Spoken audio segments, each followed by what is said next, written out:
บសួរបងប្អូនទាំងអស់គ្នាថ្ងៃនេះសូមចេញវីដេអូថ្មីមួយទៀតស្ដីអំពីសកម្មភាពនៃការសម្អាតស្មៅតាមរោងបន្លែនីមួយៗដែលខ្ញុំបានដាំដោយឃើញថាតាមរោងបន្លែនីមួយៗហ្នឹងវាចាប់ផ្ដើមមានស្មៅដុះក្រាស់មែនទែនធ្វើអត់ចង់តន់ទេបងប្អូនគឺបងប្អូនបានឃើញអញ្ចឹងបាទហើយមួយទៀតបើសិនបើយើងដាំដំណាំហើយមិនបានធ្វើស្មៅទេអាស្មៅនឹងឯងវានឹងទៅស្រូបយកជីជាតិទាំងអស់ពីដំណាំណាធ្វើឲ្យដំណាំរបស់យើងដែលបានដាំដុះហ្នឹងគឺវាអត់សូវល្អទេម្ល៉េះហើយទៅថ្ងៃនេះខ្ញុំថតជាវីដេអូនៅសកម្មភាពមួយដែលខ្ញុំបានកំពុងតែរៀបចំសម្អាតស្មៅហ្នឹងហើយនៅរោងដែលខ្ញុំសម្អាតហ្នឹងគឺជារោងម្ទេសបងប្អូនគឺជារោងម្ទេសដែលខ្ញុំបានដាំជួររោងម្ទេសគឺខ្ញុំបានដាំច្រើនដែរម្ទេសបើសិនជាយើងសរុបទៅខ្ទង់ជា300កូនទៅ400កូនដែរបងប្អូនប៉ុន្តែរោងនេះគឺខ្ញុំកំពុងតែសម្អាតចិត្តហើយនៅមានរោងផ្សេងទៀតដែលខ្ញុំសម្អាតមិនទាន់អស់ប៉ុន្តែខ្ញុំថតជូនបងប្អូនទស្សនាបានតែប៉ុណ្្នឹងទេហើយខ្ញុំសង្ឃឹមថាបងប្អូននឹងជួយក្នុងការគាំទ្រចំពោះវីដេអូរបស់ខ្ញុំទោះបីជាល្អក៏ដោយមិនល្អក៏ដោយហើយមួយទៀតក៏បងប្អូនអាច comment នៅក្នុងវីដេអូនោះផងដែរដើម្បីជួយកែលម្អ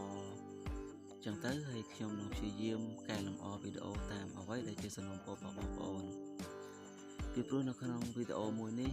នៅក្នុង channel YouTube របស់ខ្ញុំនេះប្រសំខាន់គឺខ្ញុំចង់បង្ហាញពីសកម្មភាពការងារកសិកម្មតែប៉ុណ្្នឹងឯងហើយការងារកសិកម្មរបស់ខ្ញុំដែលប្រសំខាន់បំផុតគឺការងារសរីរាង្គខ្ញុំមិនផ្ដោតសំខាន់លើការងារកសិកម្មប៉ុន្តែការប្រើប្រាស់សារធាតុគីមីផ្សេងនោះគឺអត់មានទេរាល់ដំណាំដាំដុះរបស់ខ្ញុំសមាជិករបស់ខ្ញុំទាំង4ភូមិដែលជាអ្នកដាំបន្លែហ្នឹងគឺយើងចិត្តផ្ចង់ជ្រើសរើស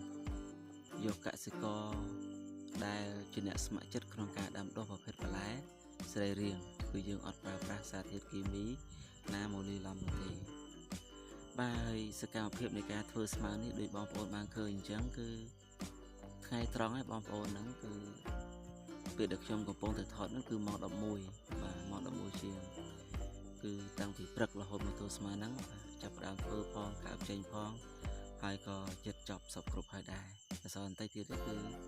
គឺហើយបាទហើយសង្ឃឹមថាបងប្អូននឹងជួយគាំទ្រចំពោះការផលិតបន្លែសរីរាង្គហ្នឹងបាទដោយដែលបងប្អូនបានឃើញនៅក្នុងវីដេអូហ្នឹងអញ្ចឹងរាល់សកម្មភាពផ្សេងគឺយើងប្រើប្រាស់កម្លាំងពលកម្មសុទ្ធបាទទោះបីជាមានប្រភេទសត្វល្អិតមកបំផ្លាញលើដំណាំរបស់យើងក៏យើងប្រើដៃរបស់យើងទៅចាប់វាគញចោលដែរបាទទាំងតកៅទាំងសត្វល្អិតអីផ្សេងជាដើមទៅគឺយើងអត់មានទៅ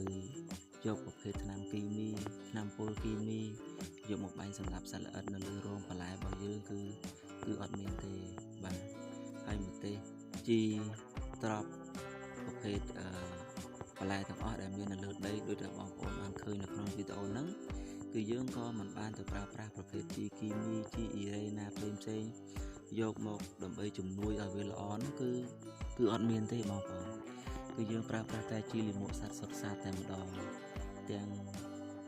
ការធ្វើស្មៅក៏ធ្វើដោយដៃបាទដូចបងប្អូនបានឃើញអញ្ចឹងហើយរាល់ដំណាំមួយទៅពេលដែលយើងធ្វើហើយយើងជ្រុំគល់ថែមជីថែមអីដាក់ហ្នឹងក៏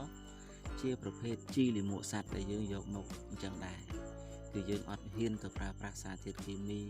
សូម្បីតែបន្តិចណានោះគឺអត់មានទេមួយទៀតណាដល់ហើយទៅសូម្បីតាមរោងនីមួយដែលយើងកំពុងតែធ្វើនេះជួបអាសម័យក្រហមបងប្អូនដឹងហើយសម័យក្រហមគឺតើវានៅកន្លែងណាហើយគឺសឹងពីកន្លែងហ្នឹងតែម្ដងទាំងវងខំលឹងហាំដៃហាំជើងអស់ហើយបងប្អូនប៉ុន្តែនៅតែយើងមិនហ៊ានប្រើប្រាស់សារធាតុគីមីដូចជាថ្នាំរ៉េតយកមកបាញ់សម្រាប់យើងគឺអត់ទេបងប្អូននៅពេលដែលយើងជួបវាគឺយើងសុខចិត្តប្រើវិធីសាស្ត្រផ្សេងដើម្បីទៅកម្ចាត់វាវិញដូចជាការស្រោចទឹកជាអចិន្ត្រៃយ៍ធ្វើឲ្យសម្បុកវាខូចខាតជាប្រចាំថ្ងៃអញ្ចឹងទៅវាក៏មិនអាចរស់នៅបានដែរហើយខ្ញុំគិតថាធម្មតាកាលណាដែលវាខូច ឬក៏មានទឹកជំនន់ឬក៏បង្កើតជាឧបសគ្គដល់វាជារៀងរាល់ថ្ងៃទៅវាក៏មិនអាចរស់នៅបំផ្លាញបន្លែយើងបានជារៀងរហូតដែរអញ្ចឹងវាច្បាស់ជារត់ចេញឲ្យបងប្អូនបាទវីដេអូរបស់ខ្ញុំមានតែប៉ុណ្ណឹងទេសូមអរគុណច្រើនបងប្អូនដែលបានចំណាយពេលទស្សនាវីដេអូរបស់ខ្ញុំជូនពរបងប្អូនមានសុខភាពល្អជានិច្ចនិរន្តរ៍បាទសូមអរគុណច្រើន